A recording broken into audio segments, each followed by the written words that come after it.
আমাদের কাছে গাঁদা গাছ মানে স্কুল ডেজ, হাতে খড়ি, হলুদ শাড়ি আর পুজোর সকালে ধুনোর গন্ধ। Hi, I'm Alifa and I sell plants.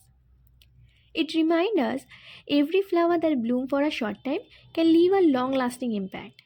এটা শুধু সিজনাল ফুল না, এটা আমাদের কালচার আর সেলিব্রেশনের সাথে ডিপলি কানেক্টেড।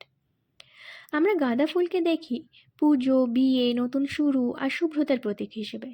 কিন্তু জানো কি, মেক্সিকোতে গাঁদা ফুল মানে ইমোশন। হ্যাঁ, ডে অফ ডেতে এই ফুল দিয়ে তারা তাদের প্রিয় মানুষের আত্মাকে স্মরণ করে, বিশ্বাস করে এর রং আর ঘ্রাণ লস সোলদের পথ দেখায়।